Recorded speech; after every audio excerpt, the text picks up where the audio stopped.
The worn floorboards of the Brennan cabin groaned under Clara's bare feet as she swept the same corner for the third time that morning. Outside, the Kansas wind rattled the loose shutters, a sound she'd grown accustomed to over her 23 years. The broom's bristles were nearly gone, much like everything else in this place, worn down to nothing, barely holding together. "Clara!" Her father's voice boomed from the front room, thick with last night's whiskey. "Get in here, girl!" She set the broom against the wall with practiced care and smoothed her patched calico dress. Thomas Brennan sat slouched in his chair, an empty bottle at his feet and cards scattered across the table. The acrid smell of tobacco and stale liquor hung heavy in the air. "Yes, Pa? That McCarty fellow's coming by this afternoon." He didn't look at her, just studied his hands as if they held answers to questions he'd never ask. "You make yourself presentable." Clara's stomach tightened. "Not again." "Pa, you said last time." "I said nothing that matters now." His bloodshot eyes finally met hers, cold and calculating. "Man's willing to take you off my hands. Maybe forgive some of what I owe him from last week's game." "But Mr. Hayworth was supposed to—" Hayworth found himself a prettier gal in Dodge City, one whose father ain't drowning in debt. Thomas spat tobacco juice into a tin can, missing by inches. The brown stain on the floor was just one of many. "You're getting long in the tooth." "Clara, can't be picky." Clara's hands clenched in her skirts. "Mr." Hayworth had courted her for 3 months, bringing wildflowers and speaking of a small farm near the river. She'd darned his socks and mended his shirts, allowed him to kiss her cheek beneath the cottonwood tree. Then he'd vanished without a word, leaving only rumors and her father's bitter laughter. "How much do you owe Mr. McCarty?" she asked quietly. "Enough that he's interested in alternative payment." Thomas stood, swaying slightly. "You'll do as you're told. Girl, your mother, God rest her soul, would want you settled." The lie burned like acid. Clara remembered her mother's final days, fevered and calling for the doctor that Thomas wouldn't fetch because he'd gambled away the money. Margaret Brennan had died whispering apologies to her daughter, sorry for leaving her alone with such a man. "Ma would want me happy," Clara said, her voice barely above a whisper. Thomas's hand cracked across her cheek before she saw it coming. The force sent her stumbling into the wall. "Happy? You think happiness puts food on the table, keeps a roof over our heads?" He loomed over her, breath rank with decay and alcohol. "You're lucky McCarty's willing to look past your plainness. Lord knows you got nothing else to offer." Clara touched her stinging cheek but didn't cry. She'd learned years ago that tears only made him angrier. "Yes, Pa." "Good. Now get yourself cleaned up and pin your hair different. Try to look less like a scarecrow." She retreated to her small room, hardly bigger than a closet. The cracked mirror showed a face she'd grown to hate, angular features that men called sharp, pale skin that freckled too easily, hair the color of dried wheat that never held a curl. Her mother had been beautiful once, before poverty and Thomas Brennan had worn her down. Clara saw none of that beauty in herself. From her window, she could see the Garrett family's wagon rolling past. Mrs. Garrett sat beside her husband, their 3 children in the back, heading to town for supplies. A normal family, a loving family. Clara pressed her forehead against the cool glass and wondered what that felt like. By afternoon, she'd changed into her least mended dress and attempted to tame her hair. When Samuel McCarty arrived, she served coffee with steady hands while the men discussed her like livestock. "She's a good worker," Thomas was saying. "Knows her place, quiet-like." McCarty, a man of 40 with graying temples and hands that had seen hard labor, looked her over with the same expression he might use for a horse. "Bit scrawny. Can she have children?" "Her mother birthed 5 before the fever took her. Clara here's got the hips for it." She stood against the wall, invisible yet exposed, as they negotiated her worth. McCarty owned a failing general store and needed someone to work it without wages. A wife would do nicely. "I'll think on it," McCarty finally said, tipping his hat to her without meeting her eyes. "Got other options to consider?" After he left, Thomas turned on her. "You stood there like a fence post. Would it kill you to smile? Show some charm?" "You told me to be quiet," Clara said carefully. "Quiet don't mean dead." He slumped back in his chair. "We'll see if he comes back. If not, there's always old Pete at the saloon. He's been asking after you." Old Pete was 60 if he was a day, with yellow teeth and wandering hands. Clara's heart sank further. That night, she lay in her narrow bed listening to her father's snores and the coyotes howling in the distance. She thought of her mother's stories about love, how she'd met Thomas at a church social, how handsome he'd been in his soldier's uniform, how he'd promised her the world, before the war changed him, before the whiskey took hold, before the cards became his only love. Clara had watched other girls in town get courted properly. She'd seen Benjamin Taylor carry Anna Morrison's packages and walk her home from church. She'd watched John Spencer build a whole house for Mary Patterson before proposing. Those girls had fathers who valued them, who wouldn't trade them for gambling debts. But Clara? She was currency, a burden to be passed off to whoever would take her. The next morning brought Walter Hayworth to town with his new bride, a petite blonde who laughed like bells and wore a dress that hadn't seen a single patch. Clara watched from behind the church after services, saw how he helped his wife into the wagon, how he looked at her like she held the sun itself. He'd looked at Clara once, for a fleeting moment, before he'd calculated her worth and found it wanting. "Don't know why you torture yourself," Martha Coleman said, coming up beside her. Martha was the pastor's daughter, kind enough but naive about the world's cruelties. "There'll be other men." "Other men like McCarty or old Pete?" Clara couldn't keep the bitterness from her voice. Martha flushed. "I'm sure God has a plan." "God's plan seems to involve me being bartered like a sack of flour." Clara turned away. "Forgive me. I shouldn't speak so." But that night, McCarty returned. This time he brought a dollar store ring and a proposition. Thomas, deep in his cups and deeper in debt, accepted on her behalf. "Congratulations, daughter," he slurred. "You're engaged. Wedding's next month." Clara looked at McCarty's weathered face, his calculating eyes, and felt nothing. No joy, no despair, just empty.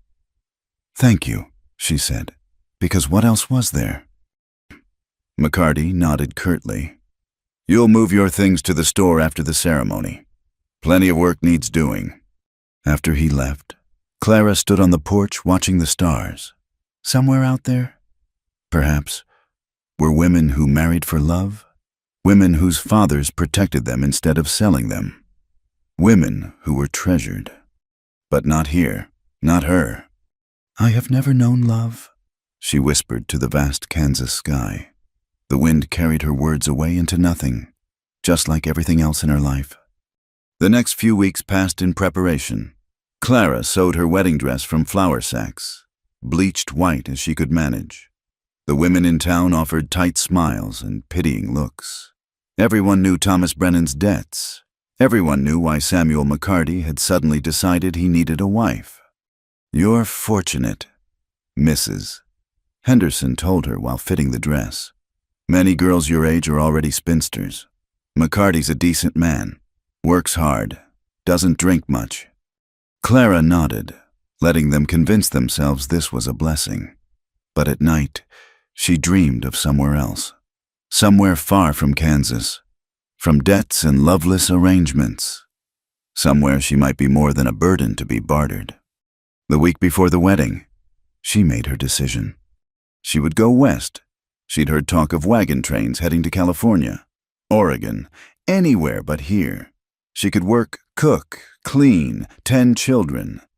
Anything was better than becoming Samuel McCarty's unpaid laborer, bearing children for a man who looked at her like livestock. She had no illusions about finding love. That dream had died with every man who'd passed her over for prettier, wealthier girls. But maybe she could find peace. Maybe she could find a place where being unloved didn't define her worth. Under cover of darkness, she began to prepare. Come morning, Clara Brennan would disappear into the vast American frontier, carrying nothing but her mother's Bible and the certainty that whatever lay ahead couldn't be worse than what she left behind. She was wrong about many things, but she was right about one. Her life was about to change in ways she never imagined. The wagon train stretched like a dusty serpent across the prairie. 23 wagons strong and heading west toward promises none of them could guarantee. Clara had joined them in Independence, Missouri, offering her services in exchange for passage. The wagon master, a gruff man named Josiah Mills, had looked her over with skeptical eyes before nodding toward the Patterson family's wagon. They lost their eldest girl to fever last month. Could use help with the young ones. He'd said, "You pull your weight. You can travel with us." That had been 3 weeks ago. 3 weeks of endless plains, choking dust, and the kind of bone-deep exhaustion she'd never known in Kansas, but also 3 weeks of freedom from her father's house, from McCarty's calculating gaze, from a future that had felt like a noose tightening around her neck. The Patterson family consisted of Eugene and Dorothy, both in their 40s, and their 4 remaining children ranging from 6 to 14.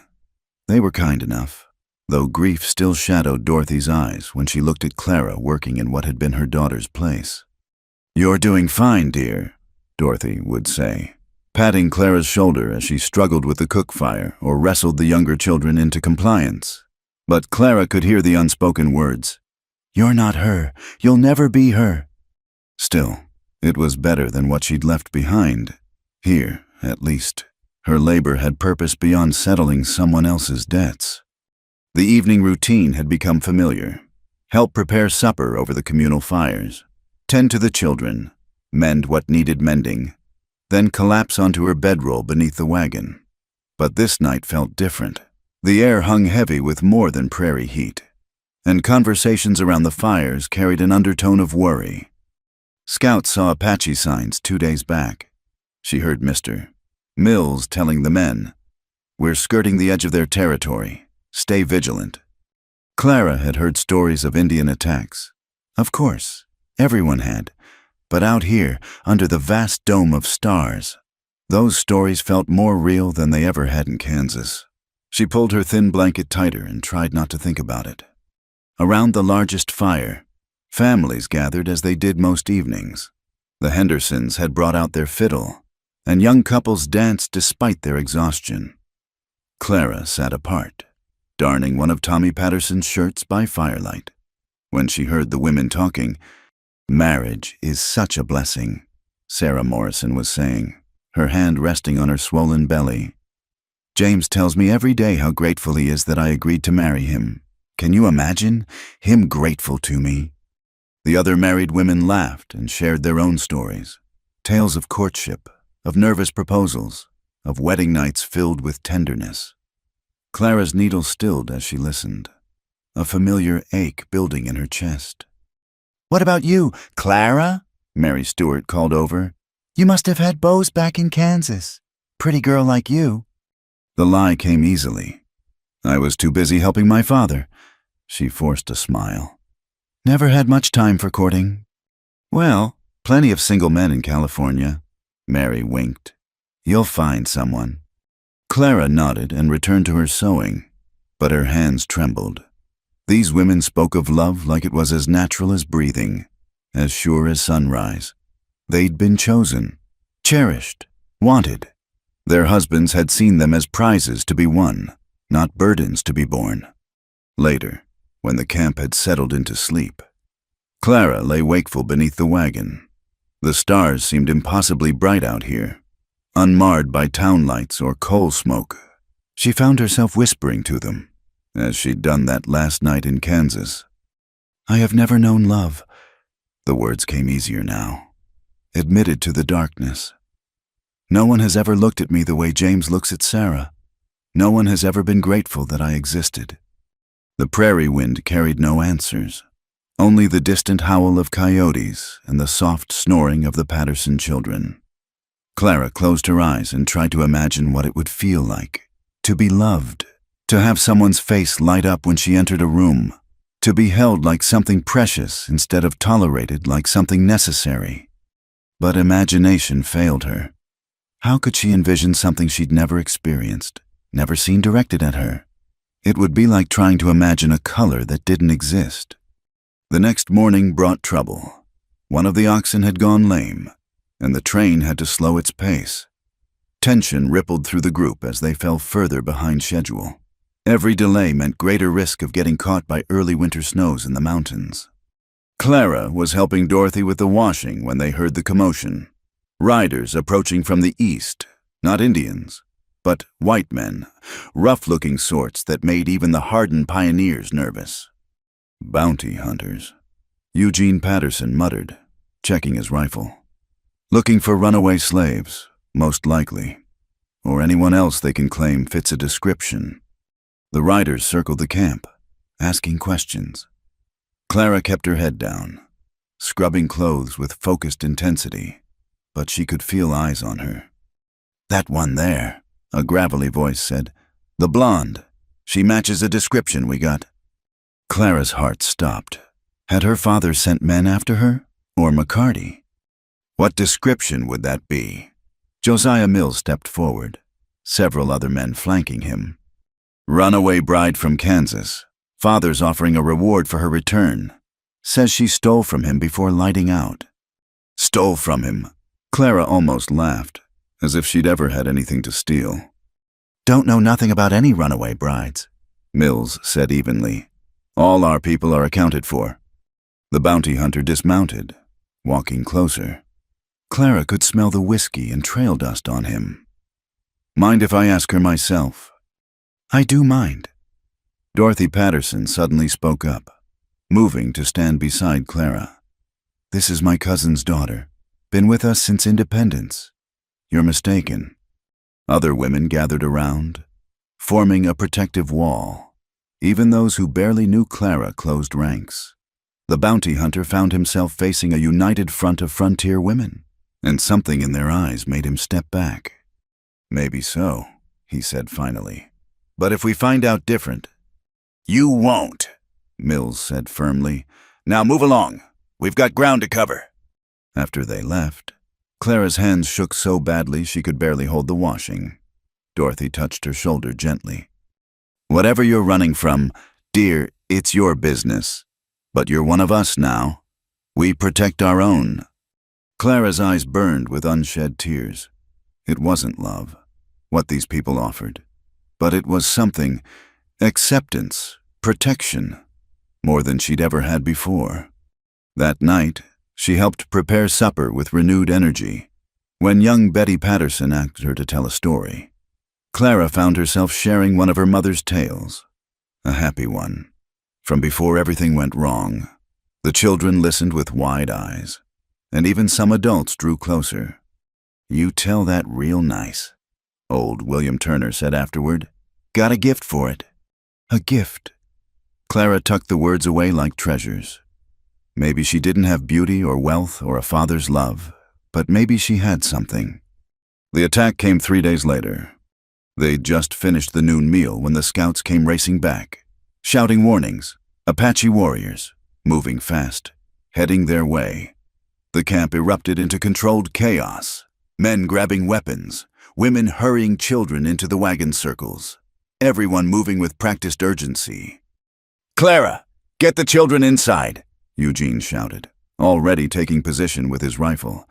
She grabbed Betty and Tommy, pushing them toward the wagon. Martha and John, the older two, helped her boost the young ones up. The air filled with war cries and gunfire, dust and confusion. Clara had never been so terrified in her life, but she held the children close, whispering prayers and promises she wasn't sure she could keep. Outside, the battle raged, shots fired, arrows whistling, men shouting orders and warnings. Then she heard Dorothy scream. Without thinking, Clara peered out. Dorothy had been caught in the open, trying to reach extra ammunition. An Apache warrior bore down on her, tomahawk raised. "Stay here," Clara ordered the children, then scrambled out of the wagon. She didn't remember grabbing the cast-iron skillet, didn't remember running, only remembered the solid weight of it connecting with the warrior's skull, dropping him just feet from Dorothy. "Get back to cover!" someone yelled. Clara hauled Dorothy to her feet, half dragging her toward safety. An arrow whistled past, so close she felt the wind of it. Another warrior appeared from the dust, and Clara raised the skillet again, ready to fight. But this one didn't attack. He stared at her for a long moment. A young man, perhaps her age, with eyes that seemed to see straight through her. Then he turned and melted back into the chaos. The attack ended as suddenly as it began. The Apache retreated, leaving behind fallen on both sides. The pioneers had held, but at a cost. 3 men dead, several wounded, supplies scattered and destroyed. "You saved my life," Dorothy wept, clutching Clara's hands. "You could have stayed safe with the children, but you came for me. Anyone would have." "No." Eugene gripped her shoulder, his eyes suspiciously moist. "Not anyone. You're a brave woman, Clara. Braver than you know." That night, as they buried their dead and tended their wounded, Clara found herself at the center of something new. People who'd barely noticed her before now smiled and nodded. Men tipped their hats. Women pressed her hands. She'd proven herself in fire and blood, shown courage she hadn't known she possessed. But as she lay beneath the wagon again, Clara thought of that Apache warrior who'd spared her, the one who'd looked at her with something almost like recognition. She wondered if he too knew what it was like to be alone, to move through life unmoored from love. "Perhaps none of us really know love," she whispered to the stars. "Perhaps we're all just searching for it, white and Apache alike." The wind offered no arguments, and Clara finally slept, the prairie stars standing witness to her small epiphany. She was still unloved, still alone in the ways that mattered most, but she was alive, she was free, and maybe, just maybe, that was enough. For now, the second attack came at dawn, 10 days after the first. This time, there was no warning. Clara woke to screaming and the thunder of hooves. The camp erupted in chaos, warriors everywhere, arrows finding their marks, families scattering in panic. She grabbed Betty and Tommy, pushing them beneath the wagon. "Stay down!" she shouted over the din. Eugene Patterson was already firing from behind a water barrel. Dorothy crouched nearby, reloading for him, but there were too many attackers, coming from all sides. The wagon train's defenses, strong against a frontal assault, crumbled under the coordinated attack. Clara saw James Morrison fall, an arrow in his chest. His pregnant wife Sarah screamed, trying to reach him. A warrior grabbed her, dragging her toward a waiting horse. "The children!" Dorothy gasped, seeing Clara. "Get them out! Run for the ravine!" But there was nowhere to run. Warriors surrounded them, cutting off escape routes. Clara watched in horror as families were torn apart, wagons set ablaze, their carefully ordered world destroyed in minutes. A hand grabbed her shoulder. She spun, raising the knife she'd taken to keeping close, but stopped short. It was the same warrior from before, the young one who'd spared her. His face was painted for war now, but his eyes held the same strange recognition. He said something in Apache, gesturing urgently. When she didn't move, he pointed at the Patterson children, then at himself, making what seemed to be promises of safety. "No," Clara said firmly, stepping between him and the wagon. "No!" An older warrior shouted something sharp. The young man responded, gesturing at Clara. An argument erupted between them, even as the battle raged around them. Finally! The younger warrior grabbed Clara's wrist, his grip firm but not painful. She fought him, using the knife, her nails, anything, but he was stronger, and her struggles were hampered by her skirts and exhaustion. He dodged her wild swings, speaking continuously in Apache, his tone almost pleading. Then Eugene Patterson appeared, Rifle raised, the young warrior moved faster than thought, knocking the weapon aside. The two men grappled, rolling in the dust. Clara scrambled for the fallen rifle, but before she could reach it, she heard the sickening crack of bone. Eugene lay still, his neck at an unnatural angle. "No!" Dorothy's scream pierced the air. She ran toward her husband's body, but other warriors intercepted her. Everything after that blurred together. The children crying, Dorothy fighting like a wildcat until a blow to the head stopped her. The systematic looting of wagons, the rounding up of survivors, mostly women and children, as few men had survived the assault. Clara found herself herded with the others, hands bound, stumbling across the prairie. Behind them, smoke rose from the burning wagons. Everything they'd carried west, all their hopes and dreams, reduced to ash. She kept looking for the Patterson children, but couldn't see them in the group. Her heart hammered with fear for them, for all of them. Stories of what happened to white captives filled her mind, each more terrible than the last. They walked for hours under the burning sun. No water, no rest. Some of the women wept continuously. Others, like Clara, had retreated into shocked silence. Her feet bled through her worn shoes, but she kept moving, knowing that to fall behind meant death. As evening approached, they reached an Apache camp. Clara had expected something primitive, but the organization surprised her. Wickiups arranged in patterns, horses corralled efficiently, the bustle of a functioning community. The captives were separated. Clara tried to stay with the other women, but the young warrior from before, she'd heard others call him Kohana, took her arm, leading her away. She fought again, but exhaustion and thirst had stolen her strength. He brought her to a wickiup set slightly apart from the others. An elderly woman sat outside, working on basket weaving. She looked up at their approach, her weathered face unreadable. Kohana spoke at length in Apache. The woman, clearly someone of importance, studied Clara throughout, occasionally interrupting with questions. Finally, she nodded and gestured for Clara to sit. "No," Clara said, though her legs trembled with fatigue. "I want to go back to the others." The old woman surprised her by speaking English. "You sit, you fall down anyway." Clara's knees buckled as if on cue. She sank onto the ground, past caring about dignity. The woman handed her a water gourd. Clara hesitated, then drank greedily.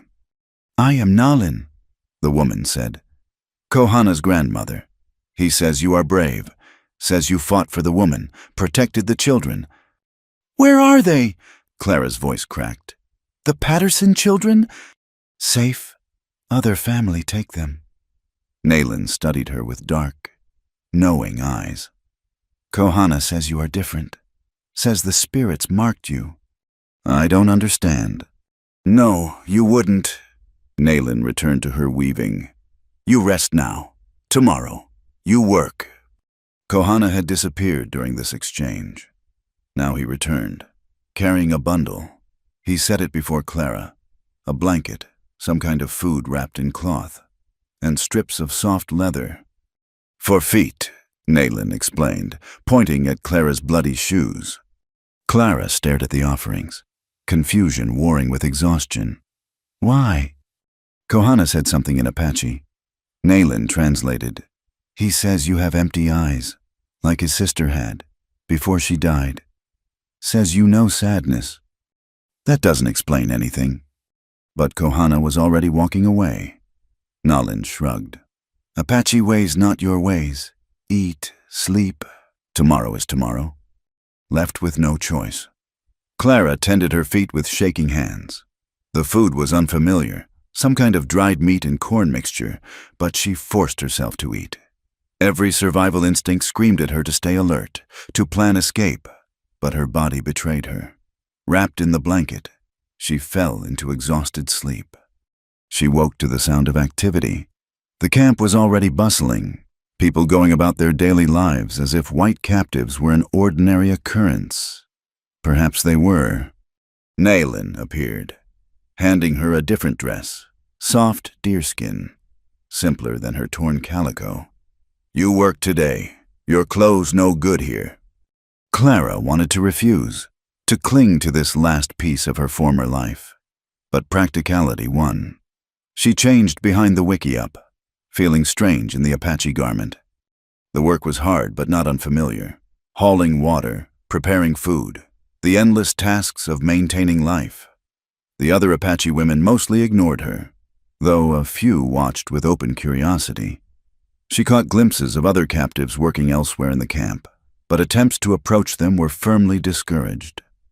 Kohana kept his distance during the day, but she often felt his eyes on her. In the evening, he appeared at Nalin's wickiup, bringing fresh game. He cleaned and prepared it without speaking, occasionally glancing at Clara. "Why doesn't he have a wife?" Clara finally asked Nalin, a warrior his age. "His woman died, white man sickness, 2 winters ago. He grieved long time.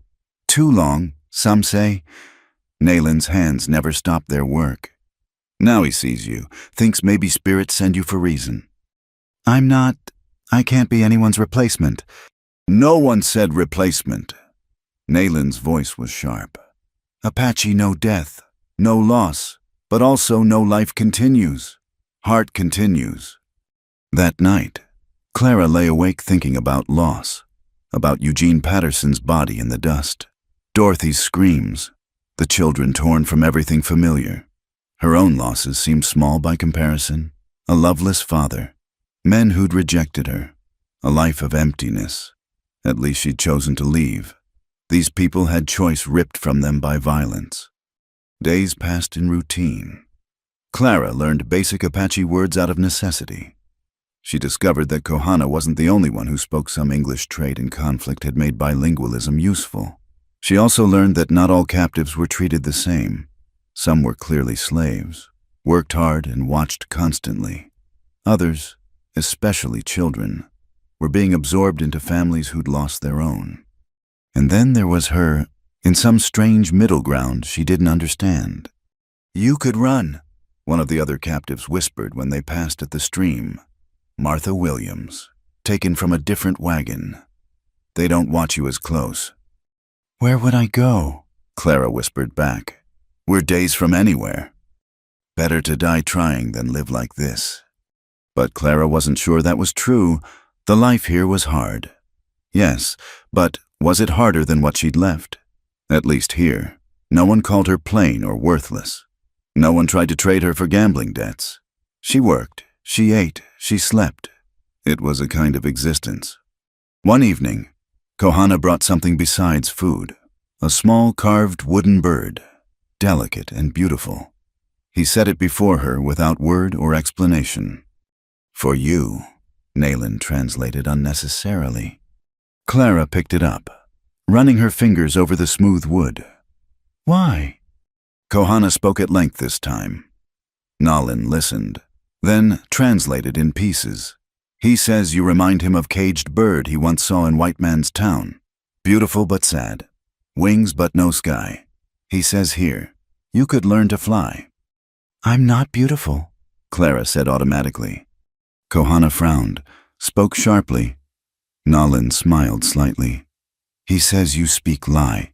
Says beauty is not just face, is spirit, is courage. You have both." Clara felt heat rise in her cheeks. She looked at Kohana, really looked at him for the first time. Strong features, yes, but kind eyes. Hands that could kill but also create delicate art. A man who saw something in her that 23 years in the white world had never revealed. "I don't understand," she whispered. "No," Nalin agreed. "But understanding comes, maybe." That night, Clara clutched the wooden bird and stared at unfamiliar stars. For the first time since the attack, she didn't think about escape. Instead, she wondered what it might mean to learn to fly. The thought terrified her more than captivity ever could. Clara woke to find her ankle wrapped in soft leather strips, cushioned with some kind of moss. The throbbing pain from yesterday's fall had dulled to a manageable ache. She hadn't heard anyone enter during the night, but the careful bandaging spoke of gentle hands. Nalin sat outside, grinding corn in the pre-dawn darkness. "Kohana fixed your foot," she said without looking up. "He knows healing, learned from his mother." "I didn't ask?" "No, you never ask. Too proud or too afraid?" Clara couldn't answer that. She tested her weight on the injured ankle, finding it surprisingly stable. The binding was expertly done, allowing movement while providing support. The camp stirred to life as the sun painted the eastern sky crimson. Clara had learned the rhythms by now: women starting fires, children running between wiki-ups, men preparing for hunts or raids. But this morning felt different. There was a tension in the air, conversations held in hushed tones. "War party returns today," Nayland explained, reading Clara's confusion. "Many wounded, much work." As the morning progressed, Clara saw the truth of it. Warriors limped into camp, some supported by companions. Others carried on makeshift litters. The raid hadn't gone well. Women rushed to tend their men. Children watched with wide, frightened eyes. Clara helped where she could, carrying water, tearing cloth for bandages. Her white skin drew hostile looks from some, but the wounded needed care more than they needed to indulge hatred. She worked in silence, trying to be invisible. Then she saw him, Kohana, supporting another warrior whose leg bore a deep gash. Blood soaked through the temporary binding, leaving a trail in the dust. Without thinking, Clara grabbed clean water and cloths, following them to where the wounded were being treated. An older woman, the band's primary healer, was overwhelmed. She barked orders in Apache, gesturing frantically. Clara didn't understand the words, but the meaning was clear. She knelt beside the wounded man, pressing cloth against the flowing blood, while the healer tended to someone whose need was even greater. Kohana worked beside her, his movements efficient despite his own exhaustion. Together they cleaned the wound, packed it with herbs Clara didn't recognize, bound it tight. The warrior groaned, but remained conscious, his eyes moving between his friend and the white woman helping save his life. Hours passed in a blur of blood and pain. Clara's dress was ruined, her hands stained, her back aching from bending over the wounded. But she didn't stop. Couldn't stop. These might be her captors, but they were also human beings in pain. When the crisis finally passed, when the last wound was bound and the dead prepared for burial, Clara found herself sitting by the stream, trying to wash the blood from her hands. They shook now that the urgency had passed, reaction setting in. "You did good," Kohana's voice, speaking careful English. She looked up, startled. He rarely spoke directly to her, usually communicating through Nayland. People were hurt. Enemy people. He sat beside her, not close enough to touch, but closer than Apache propriety usually allowed. "You could not help. No one make you—" "I couldn't just watch them suffer." He was quiet for a long moment, then spoke in a mixture of English and Apache, with gestures to fill the gaps. She understood enough. His sister had been like that, unable to see suffering without trying to ease it. Even when their father was killed by white soldiers, she had argued against revenge, speaking of healing instead of hatred. "What happened to her?" Clara asked softly. "Sickness. White man spotted sickness." His voice roughened. "I could not save. All healing, all medicine. Not enough." Smallpox. Clara had seen its ravages, knew its merciless progression. "I'm sorry." He looked at her then, really looked at her.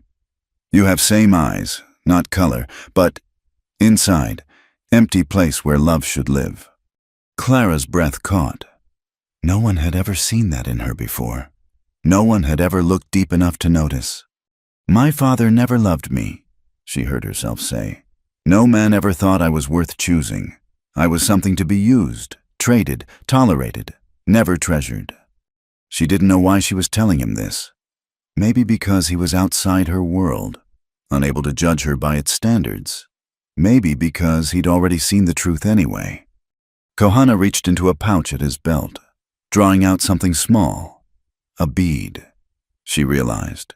Turquoise, perfectly round, strung on a leather cord. He held it out to her. "What is this?" "First gift," he said carefully. "Man gives woman, means, I see you. You are worth seeing." Clara's hands trembled as she took the bead. Such a small thing. But in her 23 years, no man had ever given her a gift that wasn't also an obligation. This came with no expectations, no debt to be paid, just acknowledgement of her worth. "I don't understand your ways," she whispered. "I teach, you learn, maybe." He stood, offering his hand to help her up. "Come, Naylin waits." That evening, the camp mourned its dead with ceremonies Clara observed from a respectful distance. The grief was real, raw.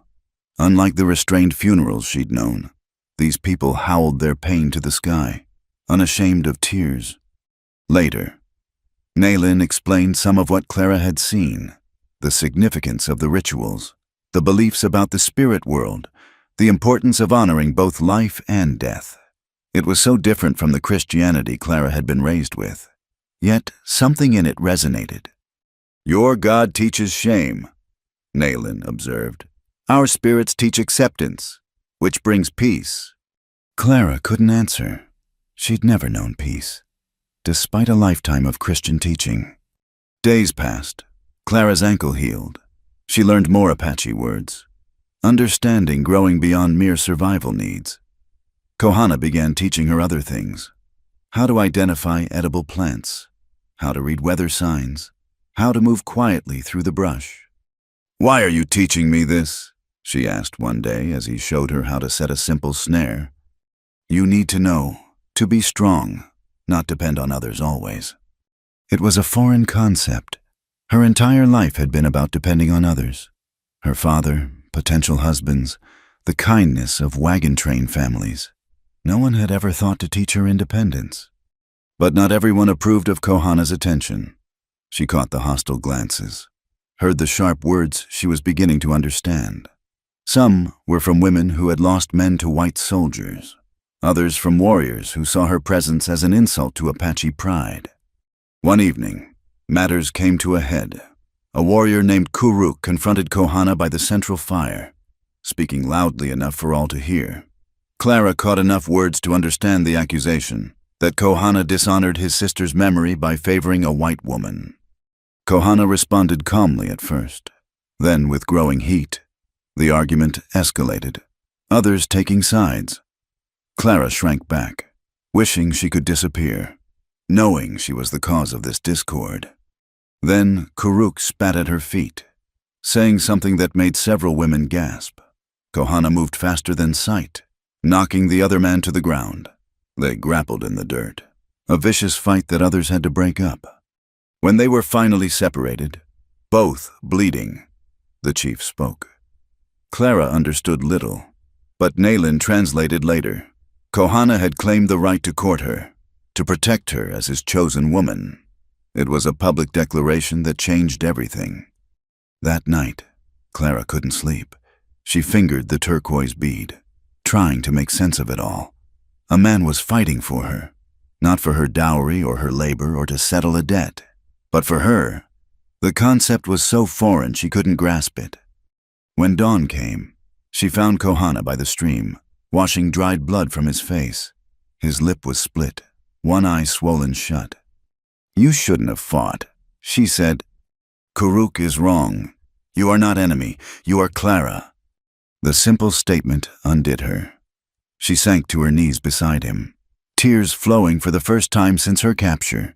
Years of rejection, of being unwanted and unloved, poured out in silent sobs. Kohana didn't touch her. That would be improper.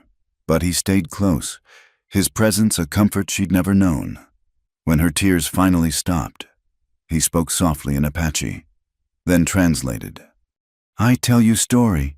Long ago, sky was empty, no stars, moon was lonely, cried every night.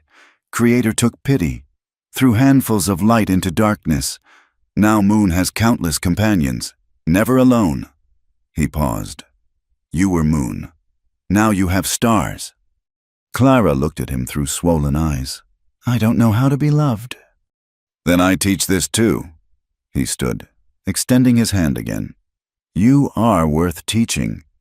As she took his hand, letting him pull her to her feet, Clara felt something shift inside her chest. Not love, not yet. She didn't know what love felt like, but maybe, for the first time in her life, the possibility of it. The sun rose over the Apache camp, painting everything golden, and Clara, who had never known love, began to believe she might be worth loving after all. The first Apache word Clara truly understood was isan, woman. But when Kohana said it, pointing to her, it sounded different from when others used it. In his voice, it carried weight, respect, something she couldn't quite name. She sat with 3 Apache women by the stream, learning to scrape hide. Her hands, soft from years of indoor work, bled from the effort. But she didn't complain. Complaining earned no respect here. Only work did. Hold knife this way, said Awan, the youngest of the women. She had lost her husband in the same raid that brought Clara here, yet she showed patience with the clumsy white woman. Too steep, you tear, too shallow, hair stays. Clara adjusted her grip, copying Awan's movements. The work was hard, repetitive, essential. Every hide they prepared meant warmth for winter, trade goods for necessities. Nothing was wasted. You learn quick, said another woman. Naili. It wasn't quite approval, but it was acknowledgement, progress. As the days blended into weeks, Clara found herself settling into rhythms she'd never known. Wake before dawn, tend the fire, haul water, prepare food, work hides or weave baskets or gather plants. Always something to do, but it was different from the endless drudgery of her father's house. Here, work had purpose beyond serving male whims. It sustained life, built community, earned belonging. Kohana maintained careful distance during the days, respecting propriety. But in the evenings, he would appear at Nalin's wickiup with small offerings, a rabbit he'd snared, wild berries, once a handful of piñon nuts. He would sit across the fire from Clara, teaching her words through gestures and patient repetition. Gocha, fire. Tu, water.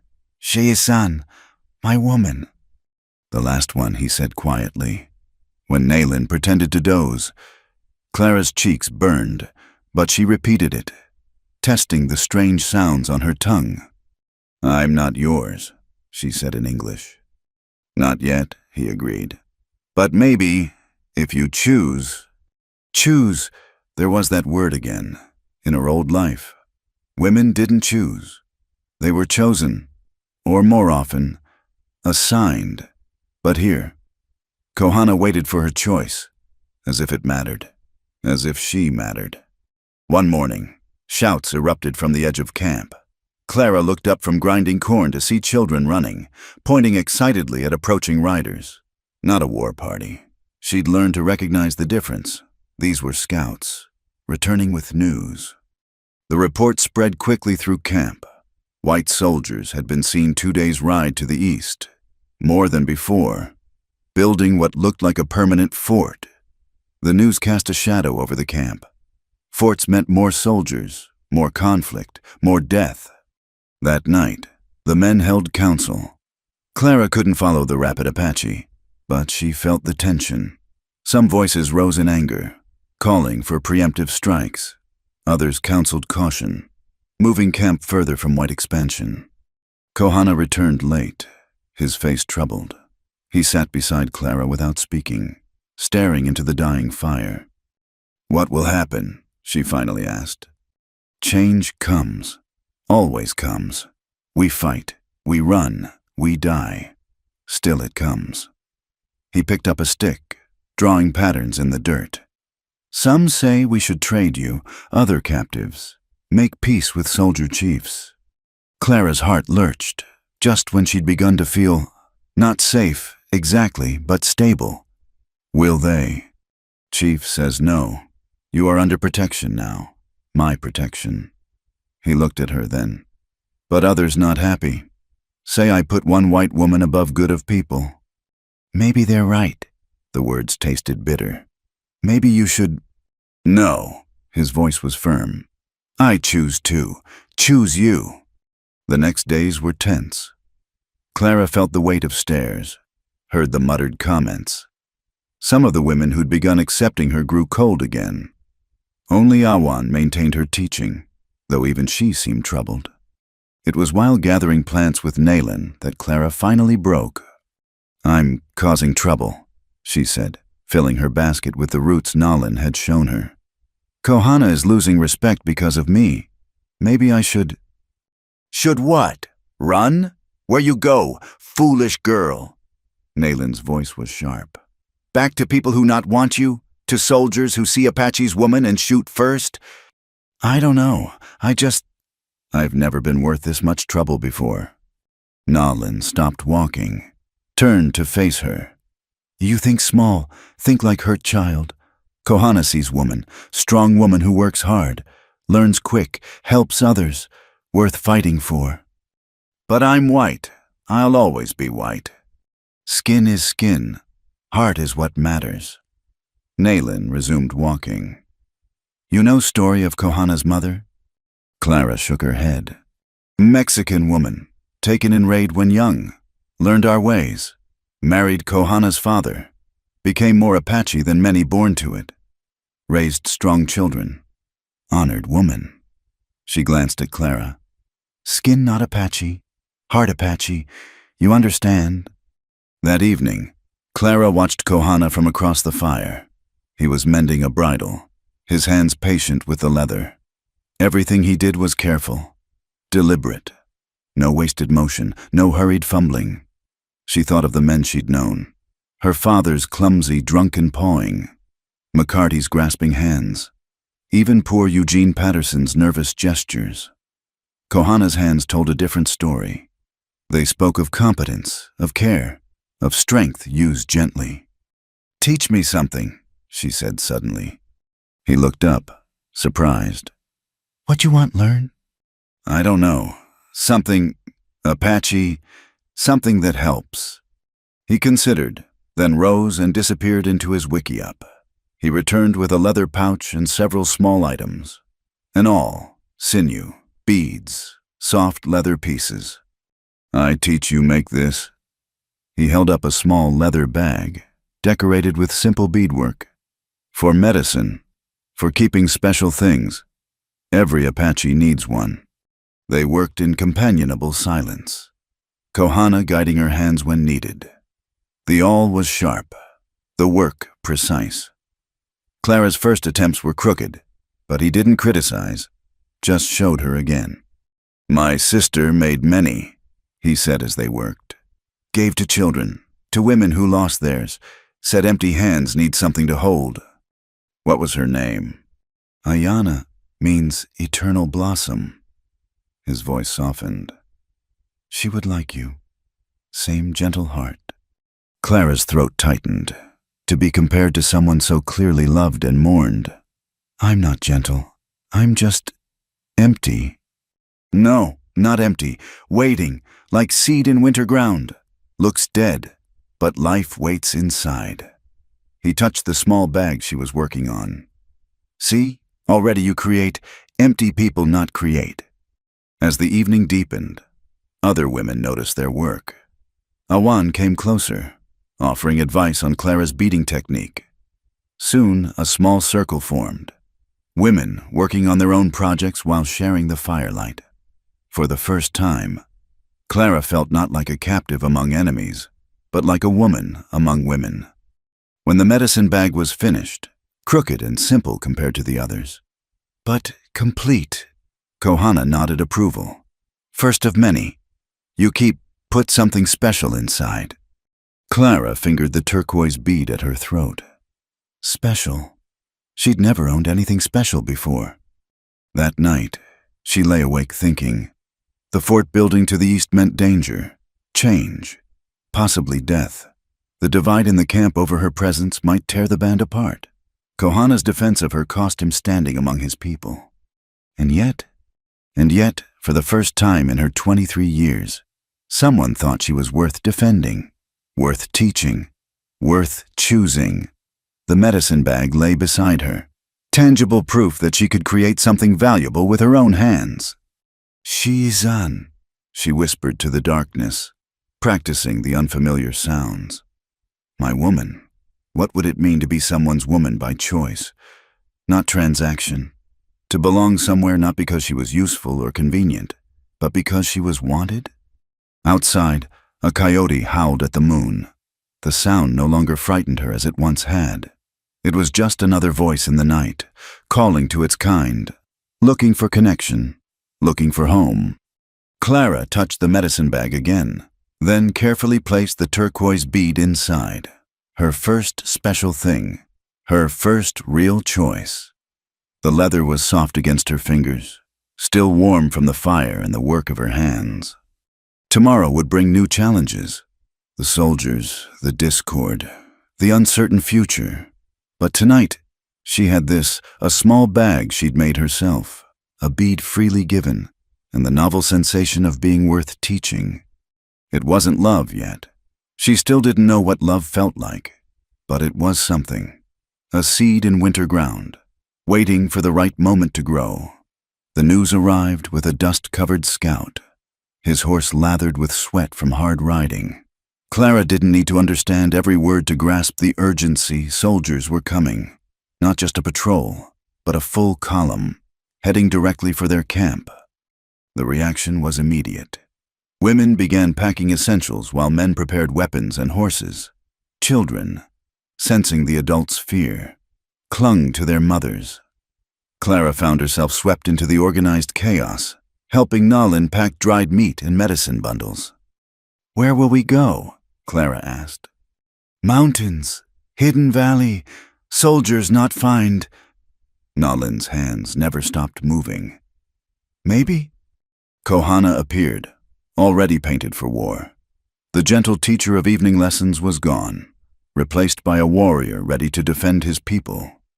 He spoke quickly to Nalin in Apache, then turned to Clara. "You ride with grandmother. Stay close. If fighting starts..." "I know. Hide." Clara had learned this much about Apache warfare. Women and children were to be protected, hidden, kept from capture at all costs. But Kohana shook his head. "No. If soldiers come for you, go with them." "What?" "They not hurt white woman. You be safe." "I don't want..." Clara began, but he was already moving away, organizing the retreat. The band moved out as the sun reached its peak, a long line of horses, travois, and people on foot. Clara rode behind Nalin on a steady mare, her few possessions, including the medicine bag, tied in a bundle, around them, the organized flight of a people too familiar with being hunted. They'd traveled for hours when the first shots rang out. The soldiers had caught up faster than expected. Warriors wheeled their horses, racing back to hold the line while the vulnerable continued fleeing. "Keep going!" someone shouted in Apache. But chaos erupted. Some horses panicked. A travois overturned, spilling precious supplies. Children screamed. And through the dust and confusion, Clara saw blue uniforms cresting a ridge. "There! White women there!" The English words carried clearly. A group of soldiers spurred toward them, specifically toward the captives. Clara realized with cold certainty they'd been tracked. Someone had reported the wagon train massacre, the taking of white women. This wasn't random patrol, it was a rescue mission. Kohana appeared from nowhere, his horse sliding between Clara and the approaching soldiers. He had his bow drawn but hadn't fired. Other warriors flanked him, creating a barrier. "Stand down!" A soldier, a lieutenant by his insignia, shouted. "We're here for the white captives. Release them and we'll withdraw." Clara understood the Apache response without translation. Defiant refusal. These weren't just captives anymore. Some, like the Patterson children, had been adopted into families. Others had integrated in different ways. And her, what was she? "Ma'am," the lieutenant called past the warriors. "Miss, we're here to rescue you. Come with us and you'll be safe." Safe? The word echoed strangely. Safe from what? From people who'd taught her skills? From Kohana, who saw worth in her? To return to what, a world that had never wanted her? But before she could respond, Kuruk, the warrior who'd challenged Kohana before, made a decisive move. He grabbed Clara's horse's bridle, yanking her away from Nalin. His words were harsh, angry. She caught enough to understand. He was tired of risking Apache lives for white women. "Take her," he shouted in broken English to the soldiers. "Take all. We not die for them." The betrayal split the Apache ranks. Some agreed with Kuruk. Others moved to stop him. In the confusion, soldiers pressed forward. Kohana's horse reared as he tried to reach Clara, but other warriors, his own people, blocked him. "No," Clara found her voice. "I don't want to go." But her words were lost in the chaos. A soldier grabbed her horse's reins. Others surrounded the captives, forming protective circles. She saw Martha Williams being pulled onto a soldier's horse, saw children being pried from Apache women's arms. "Please," Clara appealed to the lieutenant. "I want to stay." He looked at her with a mixture of pity and disgust. "Ma'am, you're clearly suffering from captivity syndrome. Don't worry, you'll be safe now." "You don't understand." But Kohana understood. She saw it in his eyes as warriors held him back. Apache warriors, choosing their people's safety over his heart. He fought them, calling her name. But there were too many. The last thing Clara saw as soldiers led her away was Kohana breaking free, only to be brought down by his own cousins, not to hurt him, but to save him from a suicidal charge against armed soldiers. The ride to the fort was a blur of tears and protests. The soldiers treated her gently, as one might handle fragile glass. They offered water, food, even a jacket to cover her Apache dress. Their kindness felt like violence. "You're safe now." The Lieutenant Morrison, kept saying, "The savages won't hurt you anymore." "They didn't hurt me," Clara said for the dozenth time. "They were teaching me—" "That's what they do," another soldier interrupted. "Break white women down. Make them think they're better off with Indians. Don't worry, miss. Few weeks back in civilization, you'll forget all about it." Fort Defiance was smaller than Clara expected, but bristling with military efficiency. The rescued women were housed in the infirmary, treated by an army doctor who tisked over their condition. Clara's sun-darkened skin, work-roughened hands, and Apache clothing were noted with professional disapproval. Classic signs of harsh captivity, he told Lieutenant Morrison. But physically healthy, no signs of extreme mistreatment. Clara wanted to scream. The only mistreatment she felt was happening now, as they took her Apache dress and gave her a coarse cotton shift, as they questioned her about her ordeal and refused to hear her true answers. Martha Williams, in the next bed, had no such conflicts. "Thank God," she wept. "Thank God you found us. It was horrible, horrible." But Clara noticed how Martha clutched a small Apache doll, noticed the careful beadwork on the moccasins she'd tried to hide. Not everyone was honest about their experiences. Days passed in frustrating sameness. The fort commander, Colonel Bright, interviewed each woman about their captivity. Clara told the truth about Kohana's kindness, about learning Apache ways, about wanting to return. His response was patronizing dismissal. "You've been through trauma, Miss Brennan. It's natural to develop feelings for your captors. It's how the mind protects itself. Give it time." "How much time?" Clara demanded. "When will you believe that I knew my own mind?" "When you're thinking clearly again, which you obviously aren't. If you prefer savage life to Christian civilization." The word savage made her flinch every time. Savage like Nalin, who'd taught her medicine plants. Savage like Awan, who'd shared her grief. Savage like Kohana, who'd shown her she had worth. News filtered into the fort. The Apache band had scattered after the soldier attack. Some had been killed in the fighting. Clara pressed for names but got none. Others had fled deeper into the mountains. Kohana's fate remained unknown. "It's better this way," the fort's chaplain told her. You can return to your family now. Start fresh. Find a proper Christian husband." "I have no family," Clara said flatly, "and no Christian man ever wanted me." But the machinery of rescue ground on regardless. Arrangements were made to send the women east to Albuquerque, where charitable organizations would help them readjust. Clara felt like she was being erased, her time with the Apache dismissed as an unfortunate interlude. The night before their departure, she stood at the fort's walls, looking toward the mountains. Somewhere out there, if he lived, Kohana might be looking back. Did he think she'd chosen to leave? Did he understand she'd been taken as surely as she'd been taken from the wagon train? "I'm sorry," she whispered to the darkness. "Shitsoy. My son, no, that wasn't right. Shihastin. My husband, but they'd never had that ceremony." What was the word for a man who'd shown her she was worth loving, even if she'd never had the chance to love him back? Lieutenant Morrison found her there. "Miss Brennan, you should be resting. Long journey tomorrow." "I don't want to go," he sighed. "I know it seems that way now, but trust me, in a few months, you'll be grateful we found you. You'll have your life back." "What life?" Clara turned to face him. "You know nothing about my life, about what I left behind, about what I found with them.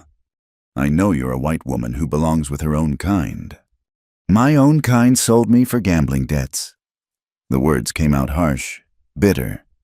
"My own kind told me I was worthless. The only kindness I've ever known came from people you call savages." Morrison shifted uncomfortably. "I'm sorry you've had bad experiences, but that doesn't mean—" "Just leave me alone." Clara turned back to the mountains. "You've already taken everything else." He left, and Clara stayed at the wall until full darkness fell. In her pocket, hidden from the soldiers' searches, she still had the medicine bag she'd made. Inside, the turquoise bead rested against the leather, her only proof that once, briefly, someone had seen her as precious. Tomorrow she would be forced back into a world that had no place for her. But tonight she could remember. A warrior's gentle hands teaching her to bead. An old woman's patient instruction. The Apache word for worthy applied to her for the first time in her life. "I have known love," she whispered, revising her old lament. "Just once, just briefly, but I have known it." The stars offered no comfort, but she didn't need them to. The knowledge was enough, that somewhere in the vast frontier, a man had fought to keep her, had seen her truly, had offered her a different life. Even if she never found it again, she would always have that. They could take her from the Apache, but they couldn't take the Apache from her heart. The attack came under a blood moon, 3 months after Clara's forced return to Fort Defiance. She'd been moved to quarters with other rescued women, awaiting transport east that kept being delayed by Apache raids on supply routes. The irony wasn't lost on her. The very people she longed to return to were keeping her here. She woke to gunfire and war cries, the fort's bells clanging alarm. Through her small window, she saw figures scaling walls, overwhelming sentries. Not a raid for horses or supplies. This was something bigger. "Get to the chapel," Mrs. Hartley, the matron assigned to watch the women, herded them toward supposed safety. But Clara held back, her heart pounding with impossible hope. The attack was coordinated, hitting multiple points simultaneously. Warriors poured through breached defenses while others kept soldiers pinned with arrow fire. In the chaos, Clara noticed something. They weren't killing indiscriminately. This was a mission with purpose. Then she saw him, Kohana, fighting his way through the courtyard, searching. Their eyes met across the melee, and the world stopped. "Clara!" His voice cut through everything. She ran, not away from danger, but toward it, toward him. A soldier tried to grab her, pull her to safety, but she twisted free. An arrow whistled past her head. She didn't care. Kohana met her halfway, catching her as her legs nearly gave out. "You came," she gasped. "You came for me." "Always come," he said fiercely. You are mine. I am yours. But their reunion was cut short. Soldiers were regrouping, forming defensive lines. Other warriors called urgently in Apache. They had to go. Now. Can you ride? Kohana asked. Yes. He whistled sharply. A horse appeared. Her horse, the mare she'd ridden with Nalin. Someone had kept it for her. The simple thoughtfulness of it made her eyes burn. Stop her! Lieutenant Morrison's voice rang out. She's being taken again. No! Clara shouted back, already mounting. I'm choosing! Kohana swung up behind her, his arms secure around her waist. Around them, warriors provided cover as they raced for the broken gate. Gunfire erupted. Deadly close. She felt Kohana jerk, heard his sharp intake of breath. Are you... Ride, he commanded. They burst through the fort's perimeter into the desert night. Other riders flanked them. She recognized some faces in the moonlight. Awan was there, fierce determination on her face.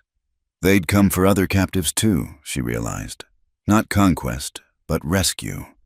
Miles fell behind them before they slowed. Only then did Clara feel the wetness soaking through her back. Blood.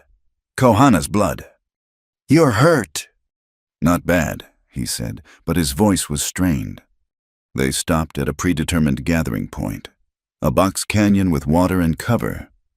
Nalin was there with medicine supplies, as if she'd known they'd be needed.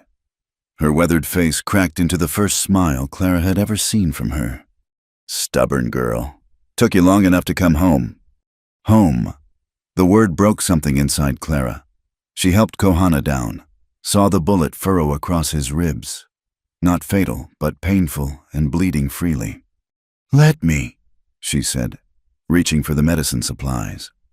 Her hands remembered Nalin's teachings as she cleaned and packed the wound. Kohana watched her work, his eyes soft despite the pain. You kept the knowledge, he observed. I kept everything. She touched the medicine bag still at her throat, hidden beneath the fort's issued clothing. I never stopped being who you taught me to be. Others filtered in, warriors reporting success, families reuniting. Not all the captives had chosen to come. Martha Williams had screamed for soldiers to save her. But the Patterson children were there, clinging to their adopted Apache mother. Choice. It all came down to choice. As dawn approached, they prepared to move deeper into the mountains. The fort would send pursuit, but the Apache knew paths soldiers couldn't follow. Still, it meant a hard life ahead, constant movement, scarce resources, always watching for attack. You understand? Kohana asked as she helped him mount. This life, not easy, always running, always danger. Not what white women expect. White women expect to be sold to pay debts, Clara said firmly. White women expect to be property. I choose freedom. I choose you. He caught her hand. At Fort, I thought you chose them. Thought you wanted their world. Never. They took me. Just like before. Only this time. I knew what I was losing. She squeezed his fingers. I told them I wanted to stay. They said I was mad, that I didn't know my own mind. You know, I know, is enough. The band moved through the day, pushing hard despite exhaustion. Clara rode with Kohana, supporting him when his strength flagged. The bullet wound wasn't serious, but blood loss and effort took their toll.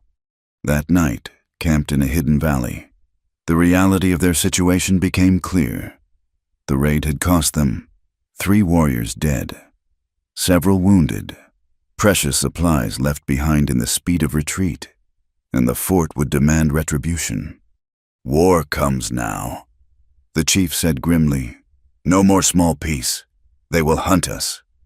Arguments erupted. Some blamed Kohana for bringing trouble by insisting on retrieving Clara. Kuruk, surprisingly, defended him this time. She proved herself, he said gruffly. Came willing, 10's wounded. Apache in heart if not blood. It wasn't full acceptance, but it was progress. Clara worked among the wounded, using skills Naylan had taught her. Each warrior she helped was one less voice against her presence. Late that night, she sat with Kohana by a small fire. His fever had broken, the wound beginning to heal clean. Around them, the camp settled into exhausted sleep.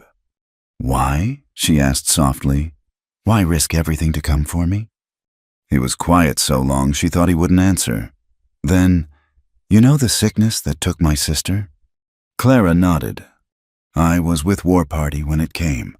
Gone many days. Came back, found her dying. She asked for water. Simple thing, water. But I had to go to stream, fill container, bring back. Those moments, she died while I walked, alone, asking for water I couldn't give fast enough." He stared into the fire. "Since then, I think, what is worth fighting for? What matters? Pride, territory, revenge? All nothing.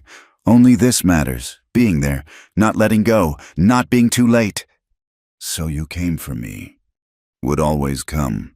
You are not my sister, not her spirit returned. You are Clara. Different pain, different strength, but same truth worth fighting for, worth dying for, worth living for." Clara's eyes blurred. No one had ever thought her worth any of those things. "I still don't know how to love properly. I've never had anyone show me." "Then we learn together. Apache way is patience. I wait. You learn. We find path." She leaned against his uninjured side carefully. "What if the soldiers catch us? What if your people decide I'm too much trouble? What if sun doesn't rise? What if eagles forget to fly?" He touched her face gently. "Cannot live in what if, only in what is. What is, you are here, I am here. We breathe same air, see same stars, is enough for tonight. Teach me to say it. In Apache, I love you." "Not ready yet," he said, but smiled to soften it. "First learn smaller words. Nigo-san, you are my woman. Say." She tried, mangling the pronunciation. He corrected patiently, over and over, until she got close. "Good. Now, nil chede shal. I will go with you. Important words, means choosing, every day." They practiced until her throat was raw from the unfamiliar sounds. But each word felt like a promise, a bridge between who she'd been and who she was becoming. A coyote howled somewhere in the darkness, that same lonely sound she'd heard on countless nights. But now Kohana howled back, soft and playful, and the coyote answered. And suddenly, it wasn't lonely at all, just creatures calling to each other across the darkness, confirming they weren't alone. "See?" he said. "Everyone looks for same thing. Connection, pack, belonging. You found yours." Clara fingered the medicine bag at her throat, felt the turquoise bead inside. Such a small thing to build a life on. But maybe all lives were built on small things. A word of kindness, a patient teaching, a choice to see worth where others saw none. Tomorrow would bring pursuit, danger, an uncertain future with a hunted people. But tonight, she sat under familiar stars with a man who'd bled for her freedom, learning words of love in a language that had no word for worthless. "Nigo-san," she whispered again, getting it right this time. "Ah," he confirmed. "Yes, always yes." The fire burned low, but neither moved to build it up. Sometimes darkness was better for truth-telling. Sometimes love needed shadow to grow strong before it faced the light. And in that shadow, Clara, who had never known love, began to understand its shape, not in grand gestures or pretty words, but in patience, in teaching, in the simple act of coming back for someone when the whole world said to let them go. It was enough, more than enough. It was everything. The seasons turned, and with them, Clara's understanding of what home meant. 6 moons had passed since Kohana brought her back from the fort. 6 moons of running, hiding, surviving, but also 6 moons of belonging in ways she'd never imagined possible. The band had settled temporarily in a hidden canyon, far from soldier patrols. Clara knelt by the stream, washing clothes alongside Awan and Nayeli. Her hands, once soft and pale, were now brown and capable. The Apache words came naturally now, flowing between the women like water over stones. "Soldiers were seen 3 days south," Awan said quietly. "Scouts say they search for us still." "They always search," Nayeli replied. "But mountains keep secrets better than white men track them." Clara wrung out a child's shirt, remembering how foreign this work had seemed once. Now it was simply life, the rhythm of survival that bound them all together. She'd proven herself through season after season, no longer the rescued captive, but a functioning member of the band. "Clara!" a child's voice called. Little Shash, whose name meant bear, ran toward her with something clutched in his hand. "Look what I found!" It was an arrowhead, perfectly formed. Clara examined it with proper appreciation. "Very good. You have sharp eyes." The boy beamed and scampered off. A year ago, the children had hidden from her. Now she was simply another aunt, another teacher, another protector in their small world. "He likes you," Awan observed. "All children do. You will make good mother." The words sent an unexpected flutter through Clara's stomach. Mother. It was something she'd never dared imagine for herself. Not in her old life where she was unwanted goods. Not here where each day was uncertain. That evening, Kohana returned from a hunting party, bringing fresh deer. Clara helped with the butchering, their movements coordinated from months of working together. They didn't need words for this anymore. She knew when he'd reach for the skinning knife. He knew when she'd need the scraping tool. "Soldiers are building another fort," he told her later, as they sat by their fire. "Closer. Soon we must move again. Where will we go?" "West, maybe south. Chief councils with other bands. Maybe join together. Be stronger." Clara heard what he didn't say, that joining other bands meant new dynamics, new challenges to her acceptance. Some Apache groups had never taken white captives, would never understand one choosing to stay. "Are you afraid?" she asked. "Fear is wise sometimes. Keeps us careful." He studied her face in the firelight. "You fear." "Yes, but not of soldiers or new bands." She struggled to find words. "I fear losing this, losing you. Waking up to find it was all a dream." "Not dream." He took her hand, traced the calluses that proved her work, her belonging. "See? Real. You are real. We are real." That night, the chief called council. Clara sat with the women, but her status had shifted. She understood the discussions now, could follow the debate. The news was grim. Soldiers pressed from the east. Mexican forces threatened from the south. Other tribes, displaced by white expansion, competed for the same scarce resources. "We cannot fight all enemies," the chief said. "Must choose battles, choose survival." Some advocated for negotiation with the Americans. Others pushed for alliance with bands still actively fighting. Kohana spoke for moving deeper into the mountains, finding places too harsh for soldiers to follow. Then Kuruk stood. Clara tensed. He'd accepted her presence but rarely supported it. "There is another way," he said. "Some whites speak for us, say soldiers wrong to chase, wrong to kill, maybe." He looked directly at Clara. Maybe one who lived both worlds could speak, could tell truth they might hear. The council erupted. Send Clara as an envoy. Trust their words to a white woman. But as Clara listened, she heard something beyond the skepticism, desperate hope. They were exhausted, worn down by constant flight. If there was even a chance. "I'll go," she heard herself say. "If the council wishes, if Kohana agrees." The debate raged long into the night. Finally, dawn brought decision. Clara would go, accompanied by Kohana and 2 other warriors, to the nearest town. They would attempt to reach sympathetic ears, to argue for the band's right to exist in peace. The town of Willow Springs lay 2 days' ride through hostile territory. Clara dressed carefully for the journey, her Apache clothing covered by a traded white woman's cloak, her sun-darkened skin hidden beneath a bonnet. She looked like what she was, someone caught between worlds. They camped the first night in a grove of cottonwoods. Kohana was quiet, tension radiating from him.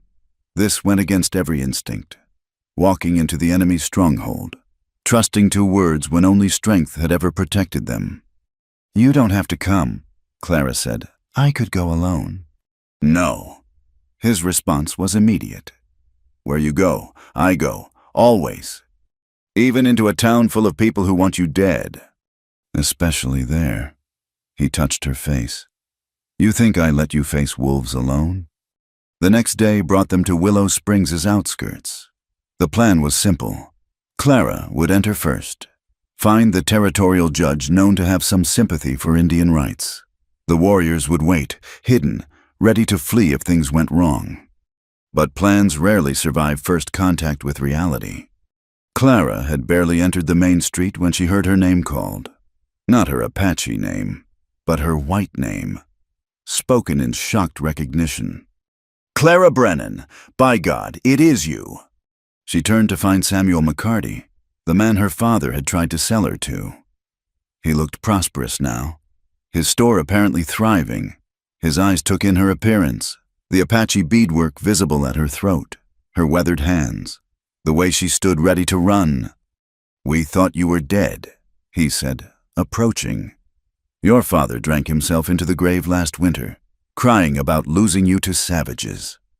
Her father was dead.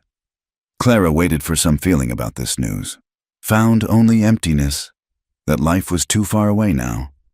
"I need to speak with Judge Harrison," she said. "It's urgent." "Judge Harrison?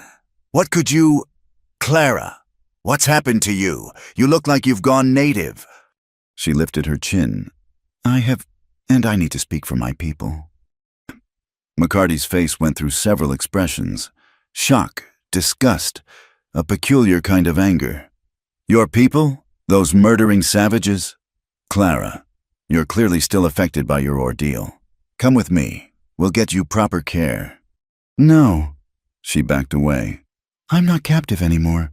I chose—" "Chose?" His voice rose. "No decent white woman chooses to live with Indians. You're sick, confused. Someone needs to take responsibility for you." He reached for her arm. Clara reacted with Apache-trained instincts, dodging his grasp and drawing the knife at her belt. McCarty stumbled back, shouting for help.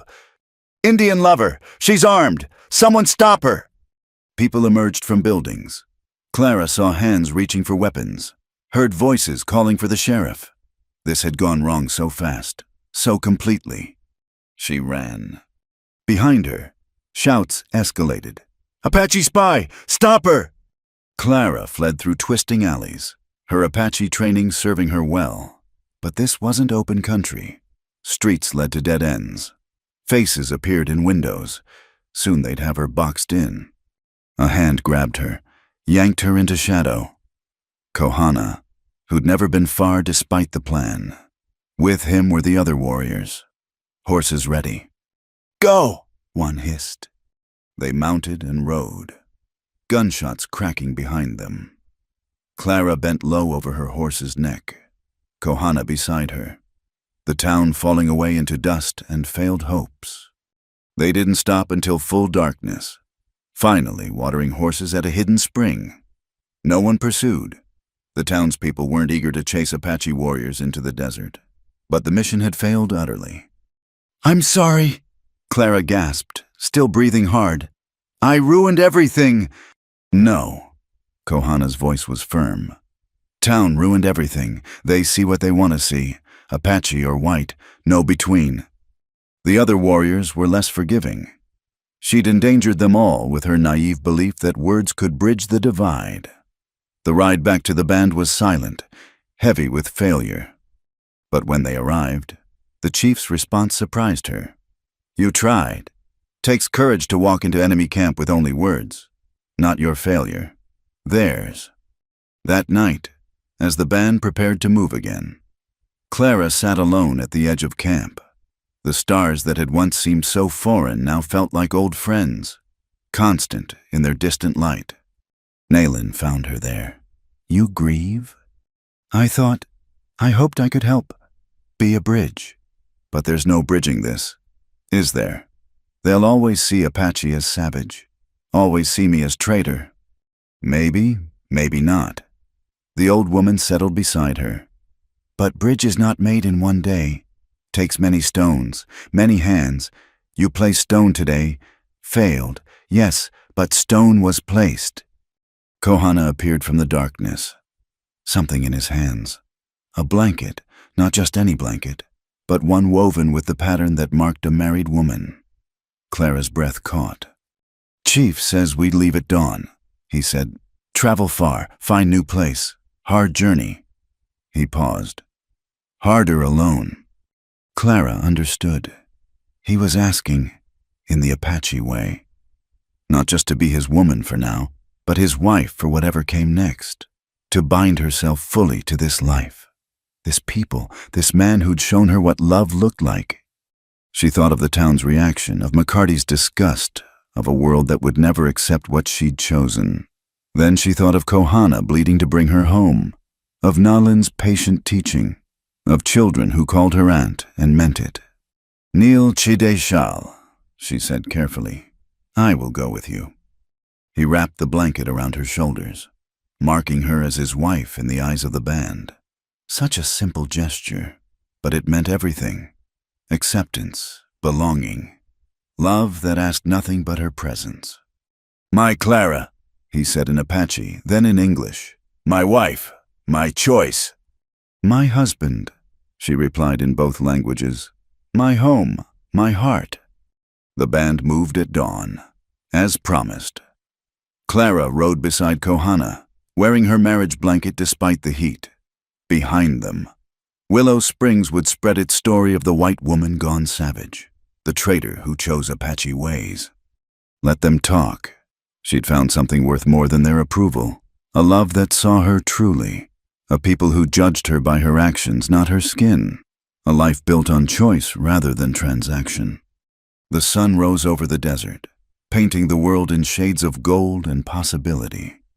Clara touched the medicine bag at her throat, felt the turquoise bead that started it all.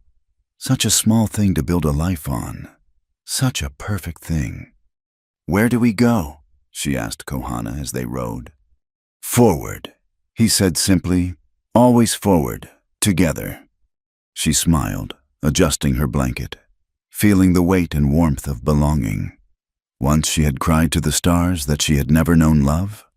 Now she rode into the unknown with a heart so full it might burst. Love looked nothing like she'd imagined in her father's cold house. It looked like patience and teaching, like fighting against impossible odds, like choosing each other even when the whole world said no. It looked like home. And as the Apache band disappeared into the vast frontier, Clara finally understood. She hadn't lost herself in choosing this life.